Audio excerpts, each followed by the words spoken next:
Amen. Ésaïe chapitre 8, notre écriture de base, depuis le mercredi passé, à partir du verset 19 jusqu'au verset 23. Cette écriture, c'est pour nous conduire dans la prière. Comme j'ai dit cette semaine, ce n'était pas pour chercher autre chose que vous inciter à la prière. Et nous avons vu la main de Dieu. Nous avons vu sa main. Nous avons vu sa main. Alléluia. La Bible dit, si l'on vous dit, consultez ceux qui évoquent les morts et ceux qui prédisent l'avenir, qui poussent des sifflements et des soupirs, répondez, un peuple ne consultera-t-il pas son Dieu? S'adressera-t-il aux morts en faveur des vivants? Terrible. À la loi et au témoignage. Si l'on ne parle pas ainsi, il n'y aura point d'aurore pour le peuple. Il sera errant dans le pays, accablé, affamé. Et quand tu l'auras faim, il s'irritera, maudira son roi et son Dieu, et tournera les yeux en haut. Puis il regardera vers la terre. Et voici, il n'y aura que détresse, obscurité et des sombres angoisses. Il sera repoussé dans d'épaisses ténèbres. Mais, quelqu'un dit avec moi, mais les ténèbres ne régneront pas toujours sur la terre, où il y a maintenant des angoisses. Si les temps passés ont couvert d'opprobre le pays des Zabulons et le pays des Nephtali, les temps à venir couvriront de gloire.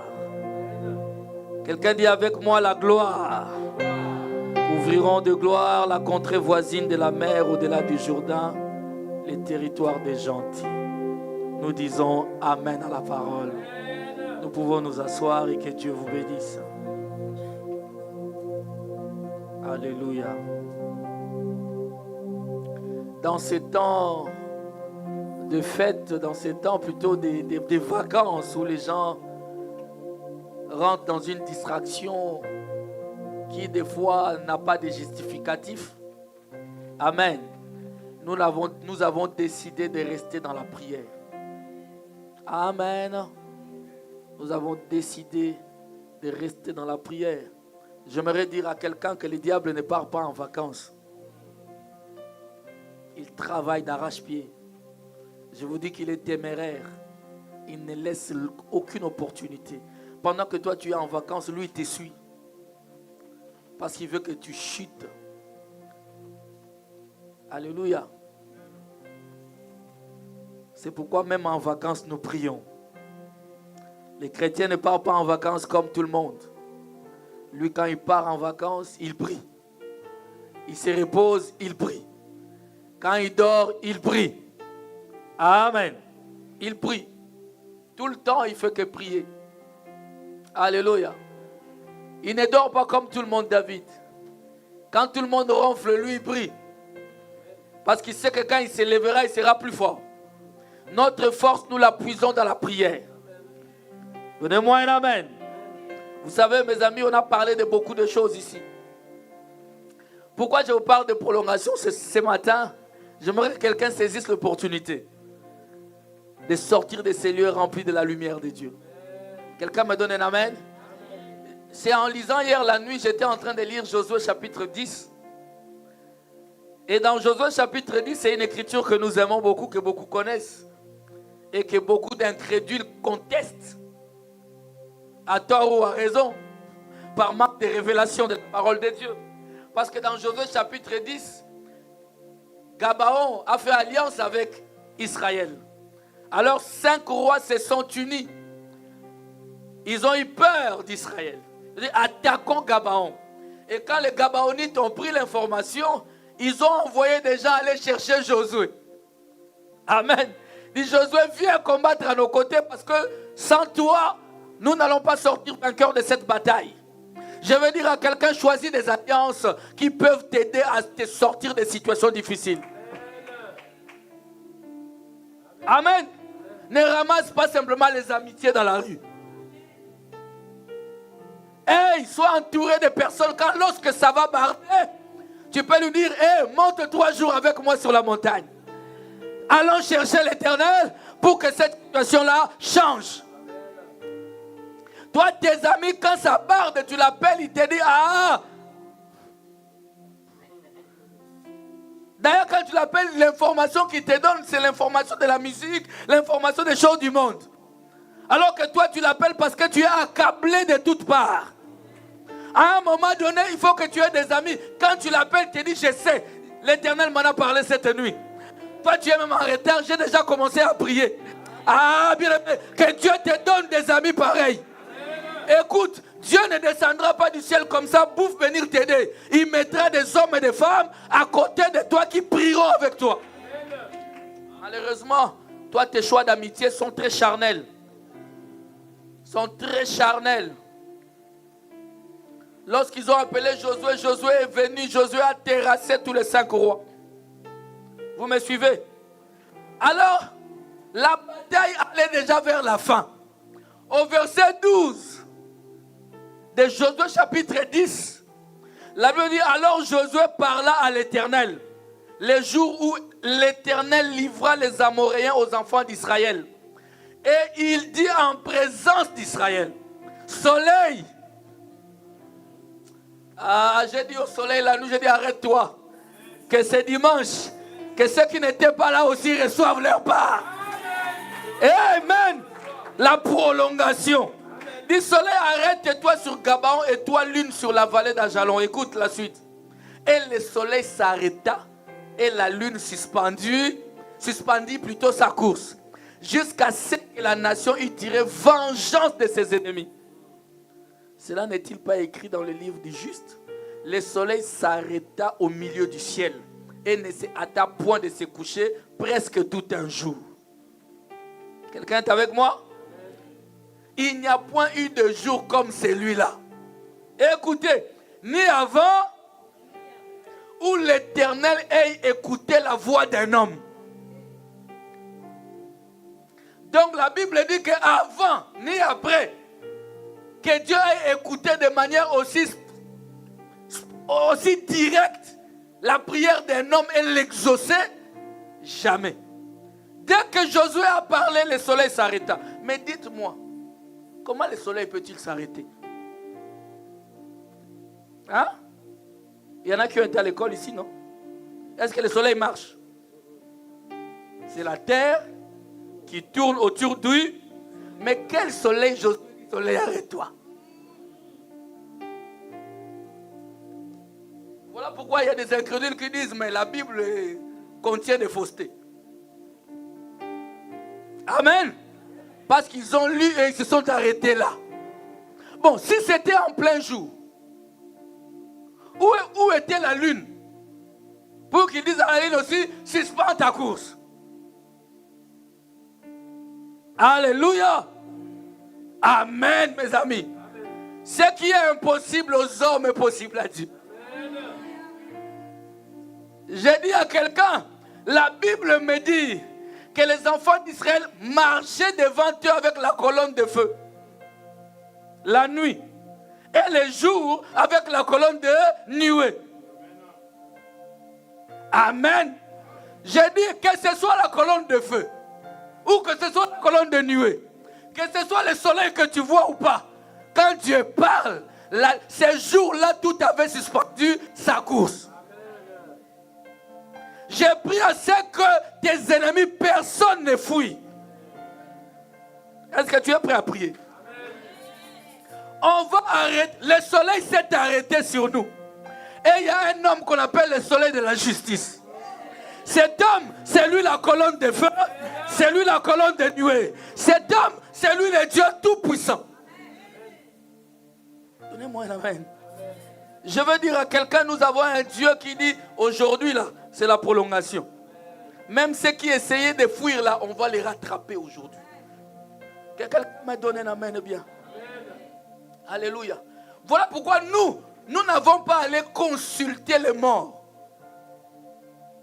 Tu consultes les morts en faveur des vivants. La Bible dit, vaut mieux un chien vivant qu'un lion mort.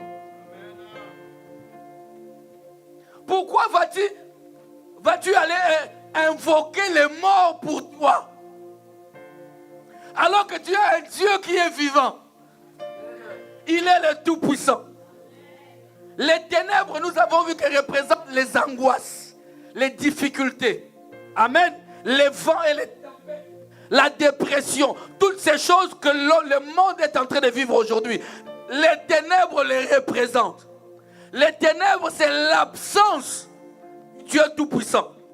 Là où il n'y a plus le règne de Dieu, il y a le règne des ténèbres. N'est-ce pas?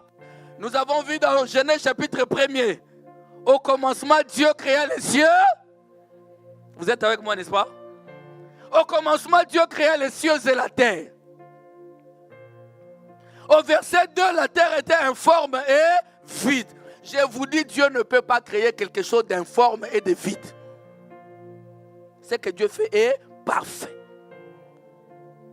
Donc, c'est-à-dire qu'entre le verset 1 et le verset 2, quelque chose s'est passé. L'ennemi est passé et il a détruit. C'est lui qui met le chaos. Parce que les ténèbres, c'est le chaos. Raison pour laquelle le Seigneur veut. Alléluia. Écoutez mon ami, tu ne peux pas travailler dans les ténèbres. Tu ne réussiras pas. Dieu lui-même, avant de commencer à dire autre chose, il a dit d'abord que la lumière. Toi, tu es dans les ténèbres, tu te maries dans les ténèbres. C'est normal que ton mariage soit dans les ténèbres. Te voilà avoir des enfants dans des ténèbres. Tes études dans les ténèbres. Parce qu'en toi, il n'y a pas la lumière. Il n'y a pas de lumière en toi. Je vous ai fait comprendre qu'il y en a que tu regardes comme ça, toi, tu dis que ça va, il est dans les ténèbres. Parce qu'il y a une différence entre l'obscurité et les ténèbres. N'est-ce pas? Je vous ai dit que l'obscurité, si on ferme tout ici, on éteint les lumières, nous serons dans l'obscurité. L'obscurité peut être éclairée par une bougie. Mais les ténèbres ont une dimension spirituelle. Quand on est séparé de Dieu, on est dans le ténèbre. On est dans les ténèbres. Que tu sois millionnaire ou pas, tu es dans les ténèbres. Amen. Je veux dire à quelqu'un, ce matin, la bonne parole, c'est que les ténèbres ne régneront pas toujours. Parce que quand les ténèbres ont régné, le Seigneur est venu, il a dit que la lumière et la lumière fut. Il a commencé à travailler. Écoutez maintenant. Que la lumière soit et la lumière fut, comme j'ai dit vendredi. Mais il crée les luminaires au verset 14. Donc, quand il a dit que la lumière soit et la lumière fut, normalement, il n'y a pas encore de soleil. C'était quelle lumière? Parce qu'il crée le soleil et la lune au verset 14e. Mais déjà là, il dit que la lumière soit et la lumière fut. La véritable lumière, ce n'est pas le soleil que tu vois. La véritable lumière, c'est le Seigneur Jésus qui vient dans ta vie, qui éclaire ta vie. Alléluia. Tu ne peux pas être un chrétien frontalier. Regarde quelqu'un, dis-lui, sois pas un chrétien frontalier. C'est-à-dire un chrétien qui a, par exemple, je dis bien, un pied en Belgique, un pied au Rwanda, au Congo, un pied au Bangladesh. Mais tu es qui maintenant? Tu es belgo-rwandais, belgo-congolais. Ce n'est pas une identité. L'identité chrétienne ne se mélange pas. Soit tu es chrétien, soit tu ne l'es pas. Il n'y a pas de demi-écrémé. Il n'y a pas de mi... Non. Dis-nous, tu es d'où? De quel côté? Ah, donnez-moi un amen bien. Est-ce que quelqu'un peut dire amen? Dieu est venu, lorsqu'il vient dans ta vie, il te sépare des ténèbres. Amen. Écoutez, est-ce qu'on peut lire cette écriture? Parce que je ne peux pas partir comme ça sans en parler. Tu es là? Éphésiens chapitre 5.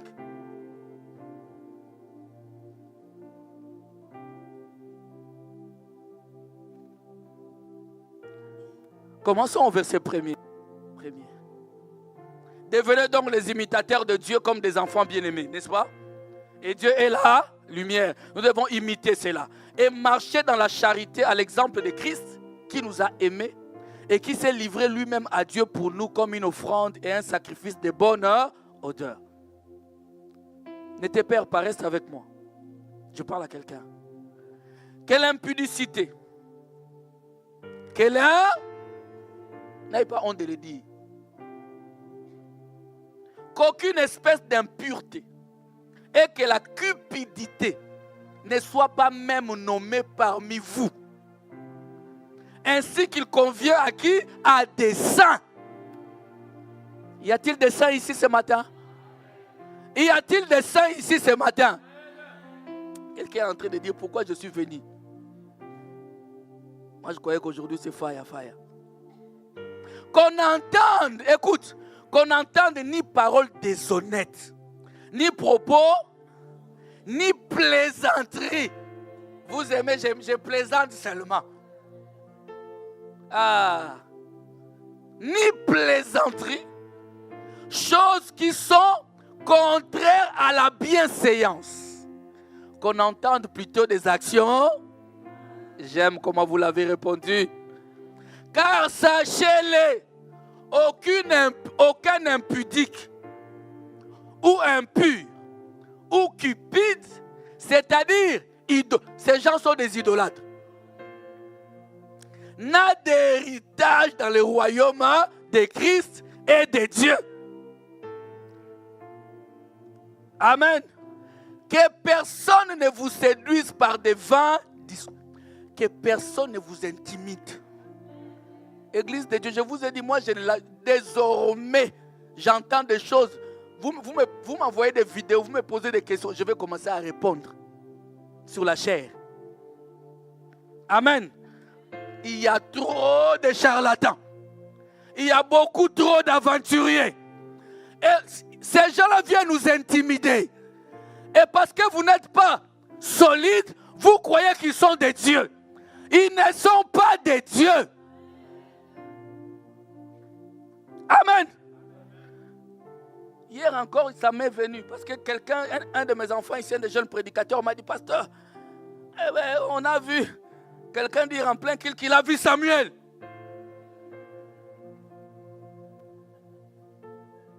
Je vous ai dit, je ne lâcherai plus ces histoires. Il a vu Samuel entrer, le prophète Samuel de la Bible. Je lui ai posé la question.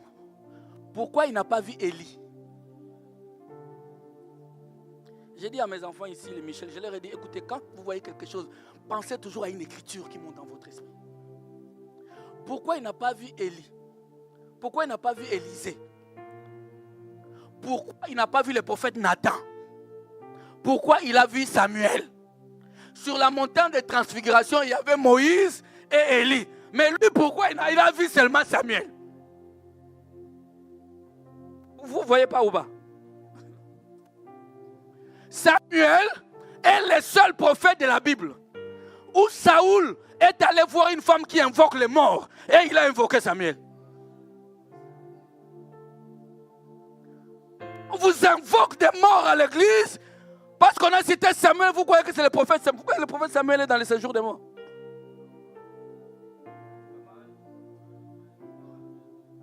Un message voilé. Vous voilà qui êtes là, il a vu Samuel, il n'a pas vu Samuel, il a vu un ange de mort. Un esprit de mort qui entre dans l'église et qui envoûte les gens.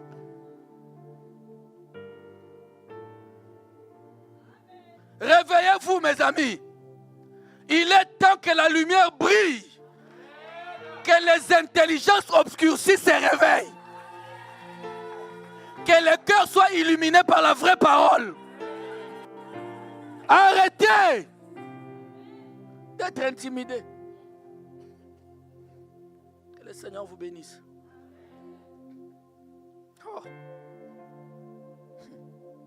Que personne ne vous séduise par de vains discours.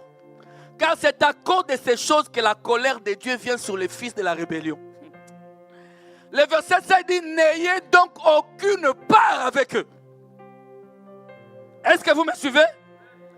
Autrefois, vous étiez ténèbres. Ça se conjugue comment? Au passé. La Bible dit autrefois, dans les temps anciens, nous aussi, nous étions ténèbres. C'est du passé. Quelqu'un dit à l'autre, c'est du passé. Dis à ton frère, attention, ne t'inquiète pas, c'est déjà passé. Alléluia. Autrefois, vous étiez ténèbres. Et maintenant, dis avec moi maintenant, vous êtes lumière. Hey! J'aime le Seigneur. Je ne suis pas dans la lumière. Je suis devenu lumière. Voilà pourquoi il pouvait te dire à toi et à moi, vous êtes la lumière du monde. Alléluia! Wouh! Marchez comme des enfants, hein? Marchez comme des enfants de lumière. J'ai répondu à une question hier ici. On m'a dit, mais comment ça se fait qu'il y a des gens qui sont chrétiens, mais qui marchent encore? On voit les œuvres des ténèbres. N'est-ce pas? Nous naissons dans les ténèbres.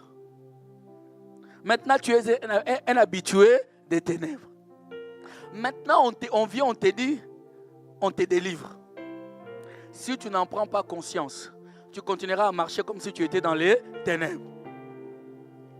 Quelqu'un qui a été esclave, 30 ans d'esclavage, quand on vient les délivrer, il risque de prendre 40 ans pour comprendre qu'il n'est plus dans l'esclavage. Il y a des portes, il ne saura pas entrer. Ah, ici, ce bus est réservé à l'autre catégorie. Alors non, tu es déjà affranchi. Il doit prendre conscience qu'il est déjà affranchi. Alléluia. Voilà pourquoi il y en a qui se disent chrétiens, mais qui ne manifestent pas les œuvres de lumière. Parce qu'on t'a détaché. Tu es comme cet anneau que le Seigneur a envoyé, dit, allez dans le village d'à côté, détachez-les et amenez-les. J'ai dit à quelqu'un, tu as déjà été détaché. Alors cesse de marcher comme si tu étais dans les ténèbres. Donnez-moi un amen. Au verset 9, il dit, car les fruits de la lumière consistent en toutes sortes de bonté, de justice et de vérité. Examinez ce qui est agréable au Seigneur. Et ne prenez point part aux œuvres infructueuses des ténèbres, mais plutôt condamnez-les. Oh non, arrêtons avec des connexions avec des gens qui sont des ténèbres. Condamnez ces œuvres-là. Car il est honteux de dire ce qu'ils font en secret. Mais tout ce qui est condamné est manifesté par la lumière. Car tout ce qui est manifesté est lumière. C'est pour cela qu'il est dit, réveille-toi, toi qui dors. Donnez-moi un amen, mes amis. Réveille-toi, toi. Hein? Il est temps que tu te réveilles. Tu dors comme si tu es encore dans les ténèbres. La vie des ténèbres est déjà passée. Parce que Jésus est venu. Réveille-toi, toi qui dors. Relève-toi d'entre les morts. Et Christ va t'éclairer quand? Lève-toi. Lève-toi et sois. Lève-toi d'entre les morts. Toi qui dors, lève-toi et Christ t'éclairera. Est-ce que je parlais à quelqu'un? Nous devons comprendre ces choses. Nous ne sommes plus dans la frontière. Ne sois pas un chrétien, un pied là-bas, un pied ici. Alléluia. Un chrétien, alléluia, alléluia. Et puis de l'autre côté, je ne connais pas, mais de l'autre côté. Là-bas, tu vas. Concert Arena de NK Divine, tu étais là. Concert Arena de l'autre aussi, tu étais là. Bon, finalement, tu es d'où?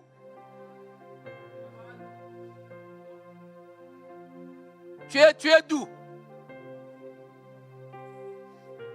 Arena de qui? Je ne sais pas. Les chrétiens, tu étais là. L'autre arena aussi, tu étais là. Tu viens nous flouer. Mais par tes œuvres, on sait. Dites-moi un amen bien. Ah. Alléluia. La Bible dit dans 2 Corinthiens chapitre 6, les versets 14 à 17. Est-ce que tu es là? Oh, sois béni. Sois béni, sois béni. Pasteur, tu avais dit aujourd'hui on va prier, non? On va aussi parler, non? La Bible dit, ne vous mettez pas avec les infidèles sous un joug étranger. Quel rapport? Dis avec moi un rapport.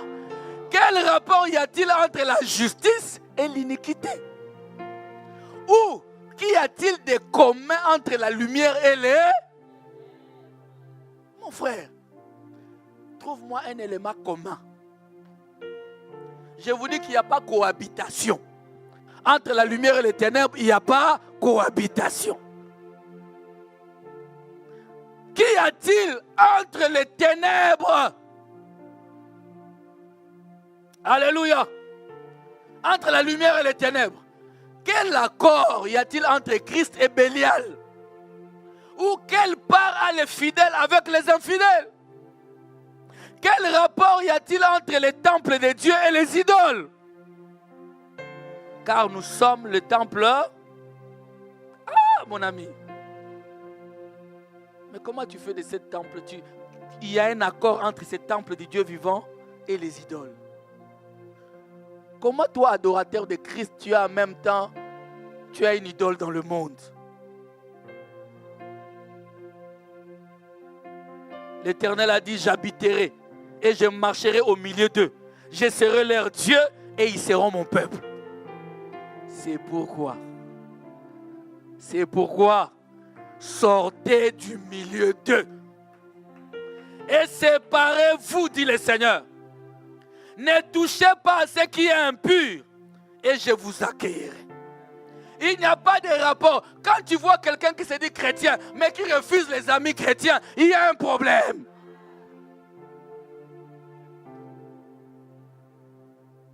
Oh, avec les amis chrétiens, il y a des problèmes. Tu connais ma réponse même. Je n'ai pas besoin de le dire. Donnez-moi un amen, mes amis. Oh, lève-toi, sois éclairé. L'Éternel est ta lumière. Lui seul peut t'éclairer. Alléluia. Nous sommes sortis par la grâce de Dieu. Et le Seigneur est notre lumière. Quelqu'un me donne un amen? Quand il a séparé alors dans Genèse, c'est alors qu'il a commencé à marcher, à créer premier jour, deuxième jour, troisième jour. Lorsque le Seigneur te sépare de l'obscurité, des ténèbres de ces temps de la fin, c'est alors que tu commences à aller de progrès en progrès. Vous savez, quand tu es dans les ténèbres est synonyme de tâtonnement. Tu peux à un moment donné croire que tu avances, mais tu tâtonnes. Les ténèbres, quelqu'un qui est dans les ténèbres, c'est comme s'il est dans un rond-point, il ne sait pas quelle sortie prendre. Il va continuer à tourner. Et quand quelqu'un tourne, il a l'impression qu'il est en train d'avancer. Non, mais tu es en train de tourner. Et pendant que tu tournes, tu es en train d'épuiser ton carburant. Tu es en train d'épuiser ta force. J'ai dit à quelqu'un, Jésus seul est notre lumière. Est-ce que tu es là? La Bible dit ceci. Dans Michée chapitre 7, le verset 5. Michée chapitre 7, à partir du verset 5 jusqu'au verset 8. Ne crois pas à un ami. Ne crois pas à un ami. Ne te fie pas à un intime. Devant celle qui repose sur ton sein, garde les portes de ta bouche. C'est juste un conseil, hein? Car les fils outragent les pères. Quelqu'un m'entend? Les fils outragent, la fille se soulève contre sa mère. La belle-fille contre sa belle-mère. Chacun a pour ennemi les gens de ça. Il faut juste être sage et... C'est non comment, hein? No comment. Je vois vos visages. Quelqu'un est en train de voir. Que Dieu te bénisse. Alléluia. La Bible dit au verset 7, pour moi, je regarderai vers l'Éternel. La Bible est en train de te dire, ne regarde pas vers ceux qui t'entourent. C'est cela le conseil qui te dit. Ne te fie pas sur ton intime. Ma copa là que tu aimes beaucoup. Hein? Lui, on a commencé depuis l'école primaire. Mais regarde ta vie depuis que tu as commencé avec lui l'école primaire. Ta vie, elle est comment? Il y a des gens qu'il faut remercier avec politesse et gentillesse. Pourquoi tu as du mal à dire à quelqu'un, mon frère? Ça va, mais chacun prend sa route. Mais pourquoi? Qu'est-ce que tu perds? Oh, est-ce qu'on est jumeaux? Même si on était jumeaux, papa. Même si on était jumeaux. Est-ce que jumeaux s'est marié avec une seule femme? Chacun fait ses choix, non? Oh. Oh non, lui vraiment quoi? Il est les ténèbres de ta vie. Il est en train de... C'est une pesanteur autour de toi. Il y a des amis pesanteurs. C'est ce que la Bible dit. C'est pourquoi ta première réaction, c'est de regarder vers l'Éternel. L'Éternel nous le dit. Il dit, quand ça chauffe là, regardez vers l'Éternel. Remets-moi l'écriture, s'il vous plaît. Remettez-moi cette écriture. Le verset 7. Pour moi, je regarderai vers, je mettrai mon espérance dans le Dieu de mon salut. Et quand tu mets ton espérance à lui, il dit, mon Dieu m'exaucera. Amen. Le verset 8e. Ne te réjouis pas à mon sujet, mon ennemi. Donnez-moi un amen. Ce matin, nous disons, ne te réjouis pas à mon sujet, mon ennemi. Même celui qui t'a suivi jusqu'à ici à l'église, là, qui ne se réjouisse pas très tôt. Dis-lui, calme-toi, ta fête est de très très courte durée. Ne te réjouis pas à mon sujet, mon ennemi. Car si je suis tombé, je me relèverai. Ah, donnez-moi un amen. Est-ce qu'il y a quelqu'un qui est déjà tombé ici? Moi, le premier, ça m'est arrivé de glisser. Ah, moi, ça m'est arrivé de glisser. Mon fils, il dit quoi encore? Gislé. Glisse-les.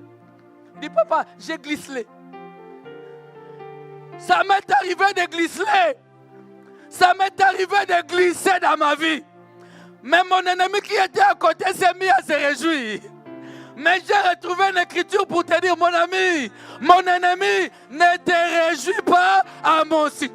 Mon mariage que tu vois battre de l'aile là, ça réussira. Hey.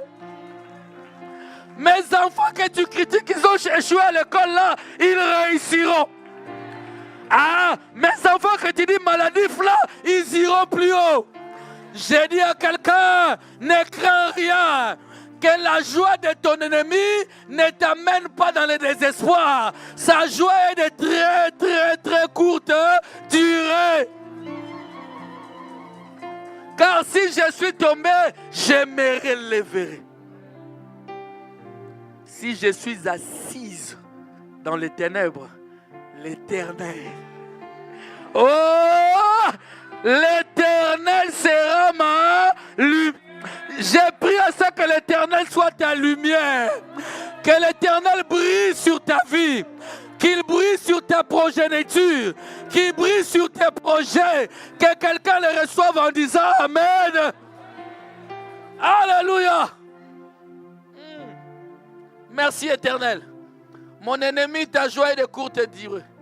Très très courte durée.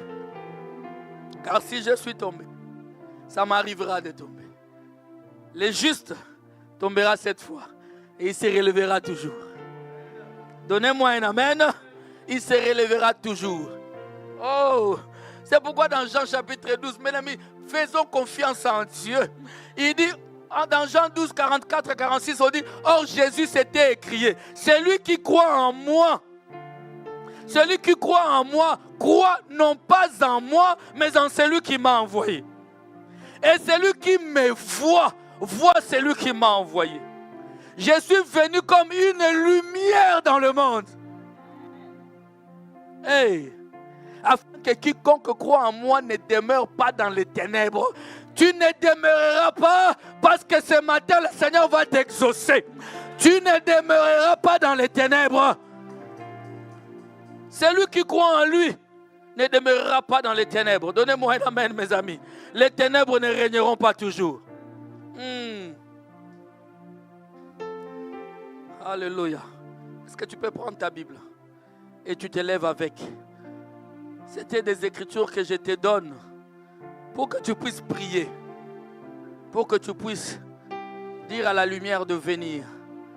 Nous prenons Ésaïe 49, le verset 8. Nous lisons jusqu'au verset 16. Oh, est-ce que tu es là? J'aimerais que tu le lises. Tu es longtemps resté assis. Lève-toi avec ta Bible. Ésaïe 49, à partir du verset 8, la Bible dit: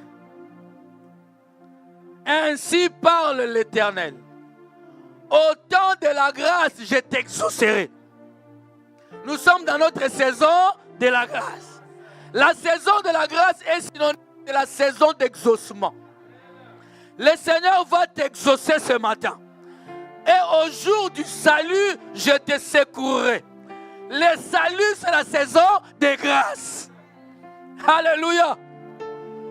Je te garderai et je t'établirai pour traiter alliance avec le peuple, pour relever le pays et pour distribuer les héritages désolés. Le verset 9. Pour dire aux captifs, sortez. J'ai dit à quelqu'un qui est enchaîné, sors. J'ai dit à quelqu'un qui est malade, sors. J'ai dit à quelqu'un qui attend, qui est dans le célibat, vautré dedans, sors. J'ai dit à quelqu'un qui est dans la stérilité, sors. Dans le chômage, sors. Oh, j'ai dit à quelqu'un qui est enchaîné, sors de là. Sortez.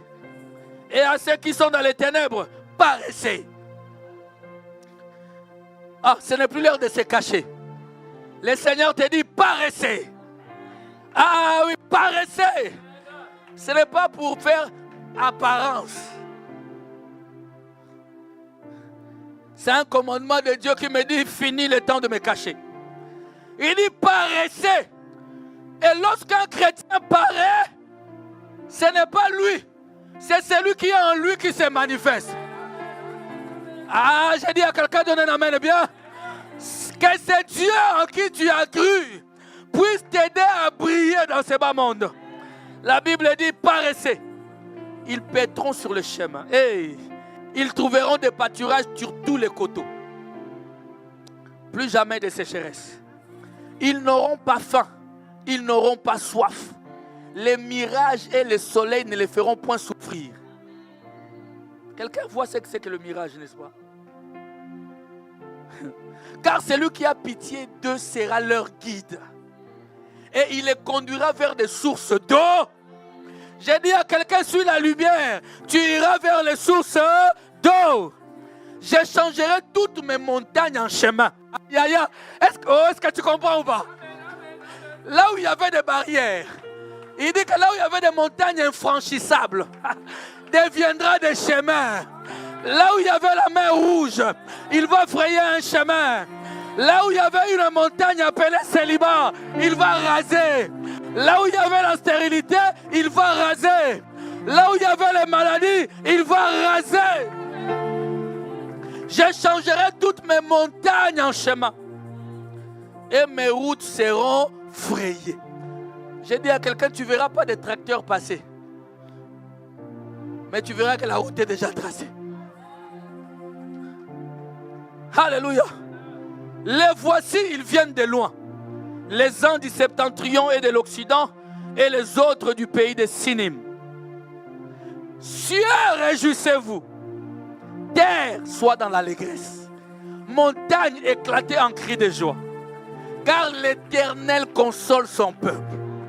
Ici, je parle à quelqu'un qui a longtemps pleuré. À celui qui est dans la dépression. À celui qui vit dans l'humiliation. À celui que le monde a rejeté. À celui qu'on dit, oh, l'âge est très avancé. L'âge est très avancé, tu ne te maries pas. L'âge est très avancé, tu n'as pas d'enfant. À celui qu'on dit, ta vie est dans le désespoir total. Dieu te dit, il est la consolation de son peuple. Il a pitié de ces malheureux. Il a pitié de ces malheureux. 14. Sion, en d'autres termes, cité du Dieu vivant. L'Éternel m'abandonne, le Seigneur m'oublie. Allons-y. Une femme oublie-t-elle l'enfant qu'elle allait? Une femme peut-elle oublier l'enfant qu'elle allait? N'a-t-elle pas pitié du fruit de ses entrailles? Et Dieu dit, parce que nous voyons qu'il y a des femmes qui oublient. Il dit, quand elle oublierait, moi l'Éternel, je veillerai sur toi. Je te guérirai. Je te protégerai. Je veillerai sur toi. Ah, un enfant de Dieu me donne un amen. Moi, je ne t'oublierai point. Moi, je ne t'oublierai point. Il dit, voici, je t'ai gravé sur mes mains.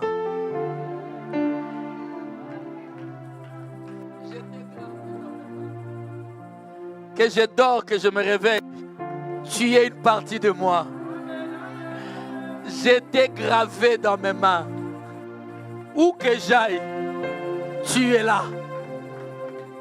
Je n'ai pas besoin qu'on vienne me rappeler. Je sais que Clédor, tu es là.